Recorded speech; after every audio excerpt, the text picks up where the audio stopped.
Reyes, Pires and the like. Commentary on Middlesbrough versus Arsenal from Guy Mowbray.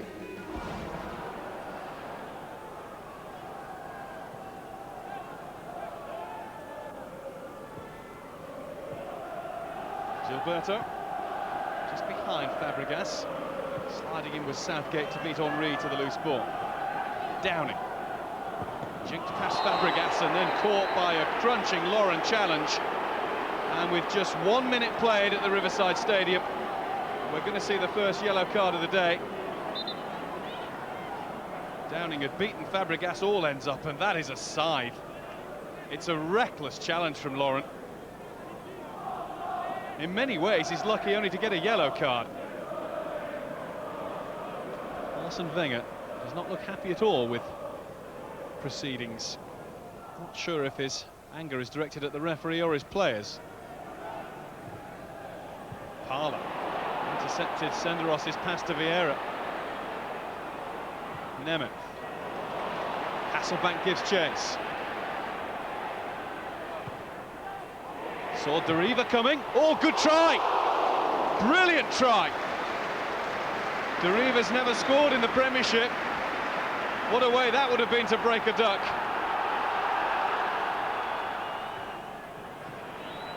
Vieira. He's regularly looked for that outlet, the ball to Ashley Cole. And Henry has found room on the left-hand side. Cole has moved into centre-forward territory. Henry will do well to find him. Of course he'll do well. He's gone for goal! Not many would have thought about that.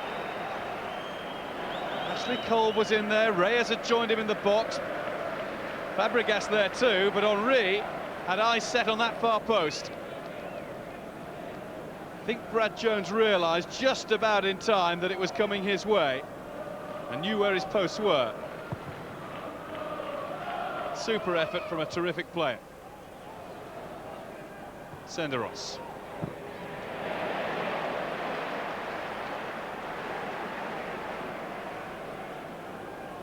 Cole. Parnaby. Interception, but couldn't get completely away. Slides into Senderos with the challenge. Parla's bundled through. It's back with Ray Parla. Nemeth.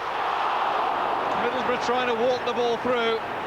They've got a corner they could have had significantly more. Arsenal opened right up. Delivered deep. Lehmann's lost it. And he's coming charging to try and gather it again. Sliding in all over the place. Can Middlesbrough get across him while he's out of goal? No. Well, Lehmann was struggling there. I'm sure, as usual, he felt he was fouled 2 or 3 times in all that.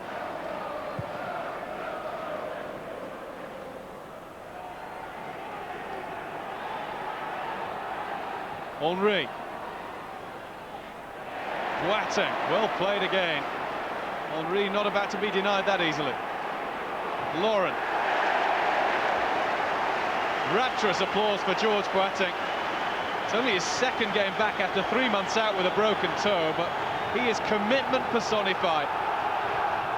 He has got into countless challenges and won most of them.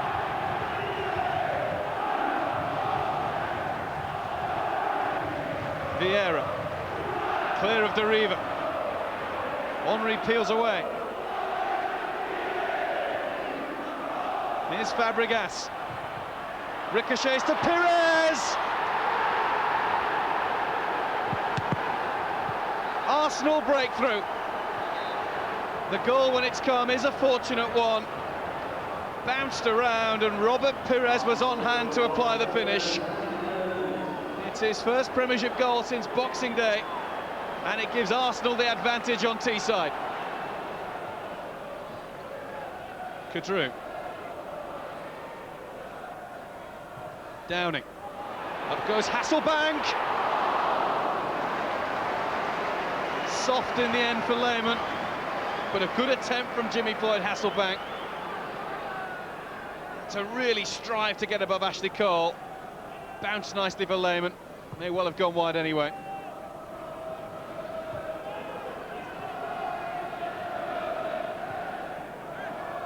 Senderos. Nemeth taking it off him. This is Hasselbank. Chance for the equaliser. Oh, it's a weak finish. Wasted.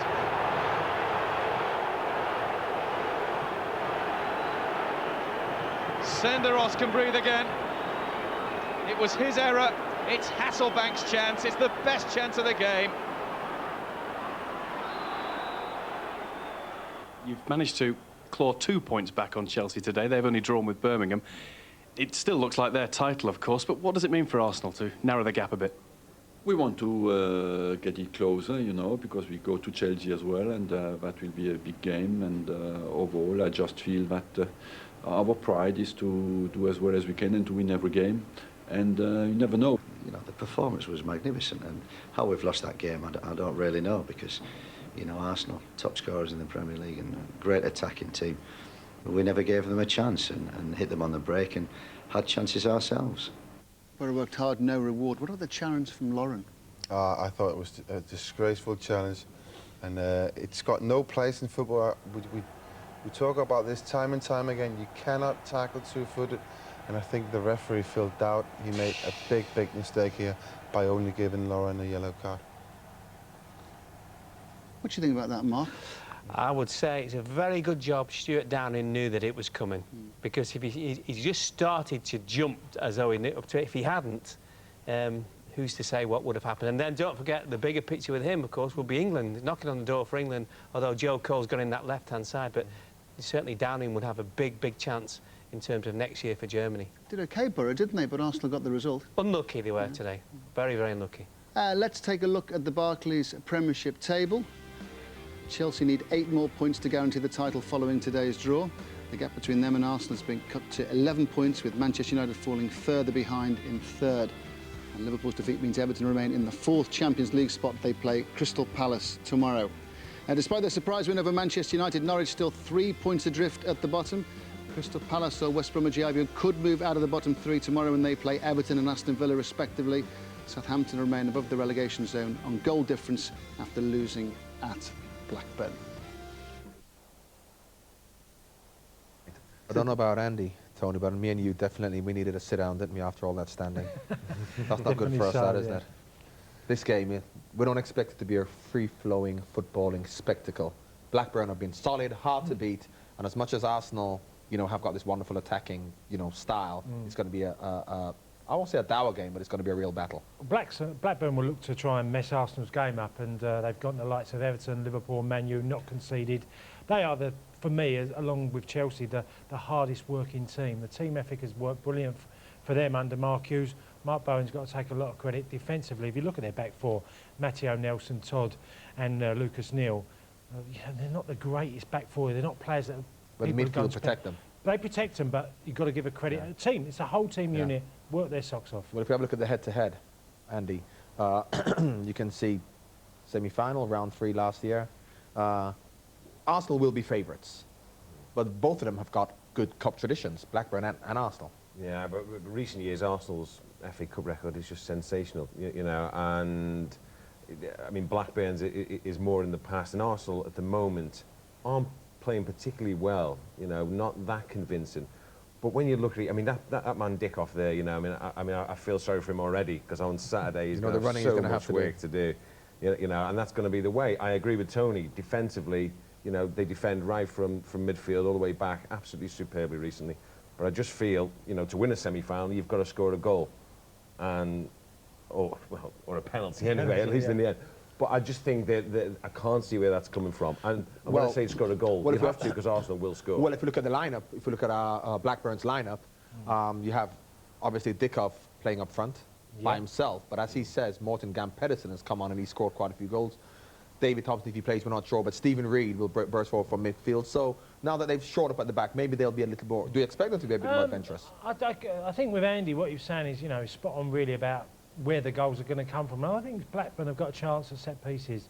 I think corners, free kicks, they could cause most teams a few problems, scary moments. Well, Pedersen coming in at the far post, as he has done, has been quite well. So himself playing against Laurent, possibly, if you have a look at Arsenal's lineup, if Laurent plays there.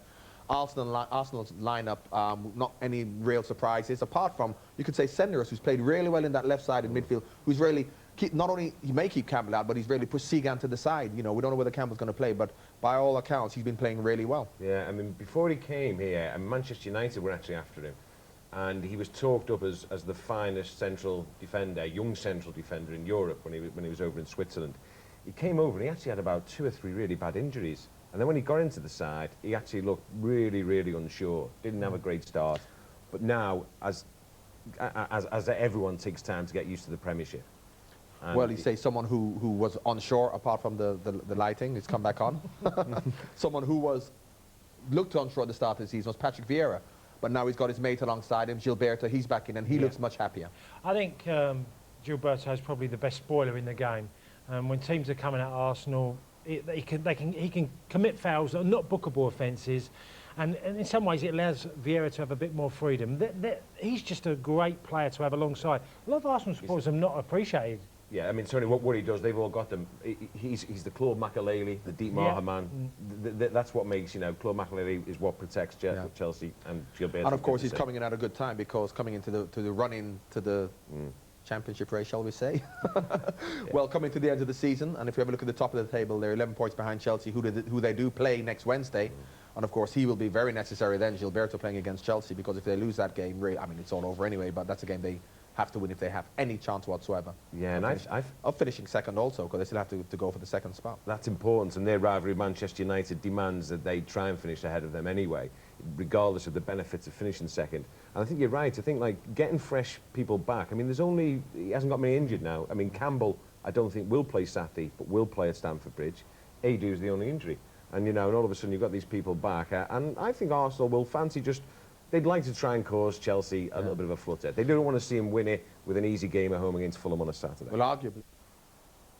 Now, though, the Arsenal manager has suffered another potentially serious blow on the eve of the semi-final.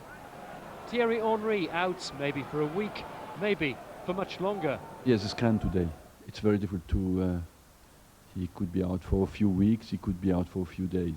It was an inflammation of his groin, came slowly, and we have to check that by scan today, and we'll know after for how long he will be out. Wenger will at least be heartened that Sol Campbell is heading for a return in next Wednesday's game against Chelsea. He'd like to have played him against Blackburn after he'd come through 2 reserve games without any problems. But although the ankle injury sustained back in February has healed, his fitness isn't quite 100%. I feel he's ready to play, and he needs a bit more physical work, fitness work, and from next week on he will be ready. So Wenger's men head for Cardiff without their key striker. Will they miss him? Henry's only played in 1 cup tie so far. He made the penalty, but didn't score in the 4th round match against Wolves. Peter Staunton, Sky Sports. And you can see Arsenal against Blackburn, the FA Cup semi-final, of course, live from noon Saturday, Sky Sports 1.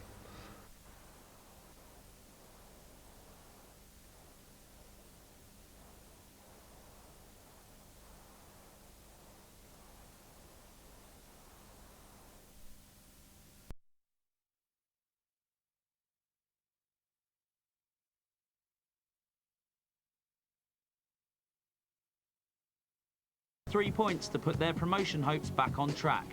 On Tuesday night, QPR travel to Burnley, relegation threatened Cardiff are at Leicester, and West Ham go to Stoke. Well, if you feel that the bottom of the Premiership is more interesting than the top of the Premiership, the top of the Championship is really hotting up. You know? And of course, no game bigger than this Sunday when Ipswich play Sunderland. And they played each other. Sunderland had a great result at Wigan, which we felt that meant that they were promoted, but they had a bad result last week. And if Wigan win, they're 2 points behind them. So it's 2 of 3 once again. I was watching the game Sunderland against Reading, and I'm thinking, you know, how are Reading going to go and put in a performance? And they turn Sunderland over. But I think under Mick, and I worked under Mick at Ireland, I think he'll get this team promoted. And he's got to give an enormous amount of credit of what he's achieved up there, because they were bankrupt as a club. They couldn't get anybody in. He's wheeled and dealed with players, and some youngsters have come out from that. And it's just been an amazing turnaround when he had a record-breaking amount of defeats were coming against the club at one stage. And I think Mick has done such a job there, more so than most people in the game. Yeah. Who would you, if you have a look at the Worms, Ipswich and Sunderland, Sunderland obviously didn't start off too well, but you know, if you look at it, they've really mirrored each other after, you know, a few games into the season, and alongside Wigan, who obviously aren't there in that graphic, but nevertheless they've been going great guns. Two big clubs. Would you expect these two to go up, or do you think Wigan could split them? I think Wigan might split them. I mean, it's interesting, that graphic. I mean, if you had Wigan's would be fairly steady, you know, over the top, and Ipswich's is. And I just think I don't know, I think there's been a burden of expectation on Ipswich to a certain extent, so, you know, at Portman Road, that I think they've been expected to be promoted. They've played some great football here in this season, and I just sense that maybe they're a bit nervous. It's a shame, really, because you'd like to see all three go up. What I hope is that the one who misses out gets up through the playoffs. I think all three deserve to go up. You'd like to see Sunderland go up, the job that Mick McCarthy went to a great club. Yeah. Wigan for the money the chairman's put in, and Ipswich for Joe and the type of football. Well, you have to say it's equally as tight down at the bottom, obviously, with, you know, Rotherham already down, Forest, so it's good division, top and bottom. In a moment, we'll hear from one of the game's most dedicated followers of football, but first, here are the rest of this week's fixtures.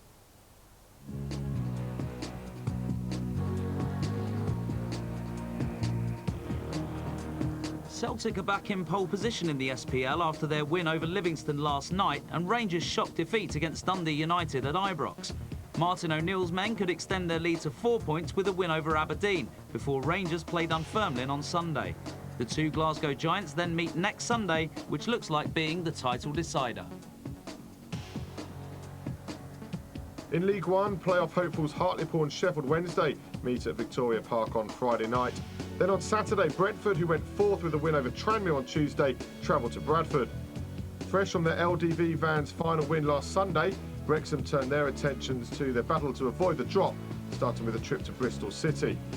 Playoff-chasing Bournemouth and Huddersfield play Chesterfield and Colchester respectively, and a win for Hull against Swindon will see them promoted alongside Luton, who went up without kicking a ball this week.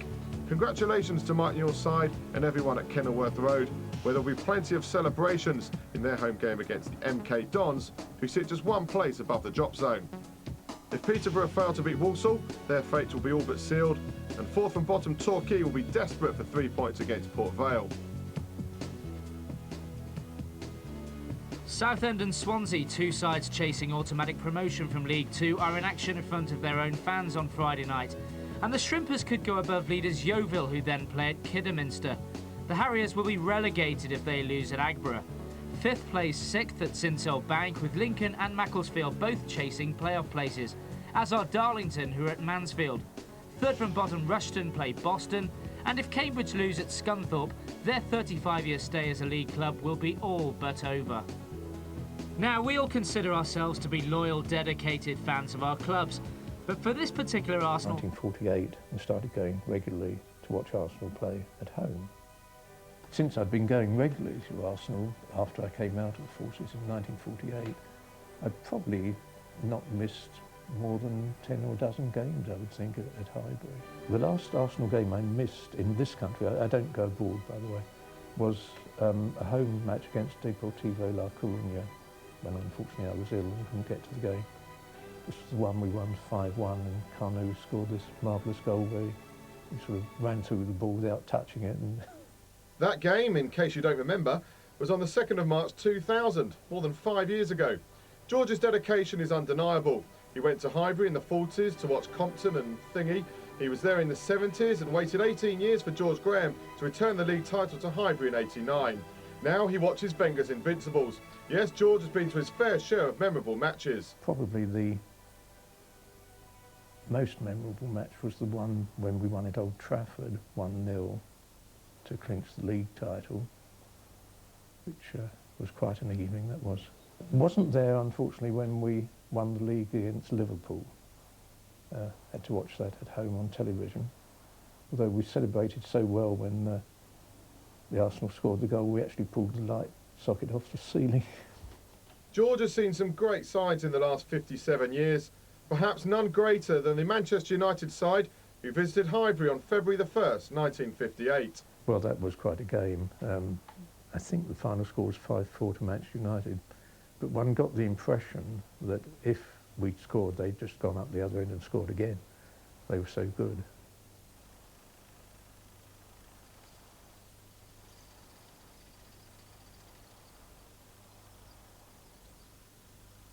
They were quite outstanding. that was the last game they played before going out to Munich. George's commitment to Arsenal beggars belief. In 57 years, he's been to more than 1,600 Arsenal games. But that's just the beginning of it, because George is also a member of the 92 Club, a club dedicated to those people who have been to all 92 league grounds. And George, being George, has to take it one step further. 5 times now, he has visited all 92 in just one season.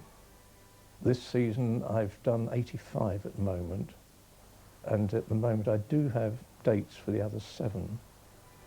Yes, on Tuesday evening, when most of us were watching Chelsea play Bayern Munich, George was off to see Brentford play Tranmere.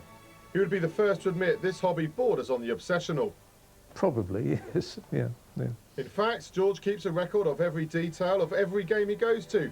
And in case you haven't been keeping up, that's a lot of games. 136 and counting this season. Yes, well, this is the most recent match I've been to at Middlesbrough, which was last Saturday. Previous match before Middlesbrough was actually on the Wednesday evening previous, when I could have been sitting at home watching Chelsea play, but I preferred to go to Oxford United and see them play Macclesfield Town. Macclesfield, Leyton Orient, Darlington, Torquay, you name it, George has been there, and he's got the mugs to prove it. This is probably, one could call it the homage to the 92 Club, which is the coffee mugs from all the grounds. And they start here alphabetically with Arsenal, naturally there at the beginning, and it goes down there, then along here, along round the back of there, then under the cupboards here, all the way round the back, round there, then up there, down to there, then from there they go to the upper part there, come round all round the top of there, across the top of here, round there to there, and then the remaining 6 right actually on a tree out in the other room. Any visitors, I ask them who they support, or if I don't know already, and then they get their coffee in the appropriate mug. The ultimate football fan? Well, come Saturday, George will make the long, familiar trip to Cardiff to support his beloved Arsenal. Then it's Stoke on Tuesday, Stamford Bridge on Wednesday, Shrewsbury on Saturday, Highbury on Monday, Port Vale the Tuesday after that, Tranmere next Friday. Tony, isn't that a lovely story? You know, in a week when football fans, rightly so in some situations, if you look at what happened at Inter Milan and, you know, incidents over in Turin, have taken a bashing. That's lovely to see, you know, a real fan, which is what football's all about. Well, that's dedication to madness in some ways, but you know, he obviously gets great pleasure out of going to watch football matches wherever it may be, and what was it, 1,600 games? Incredible amount of games. And I know where I'd go to get a cup of tea. And of course he supports Arsenal, so that's 1,600 games of Arsenal, but of course after that he wants to go see some proper football, none of that rubbish from Highbury.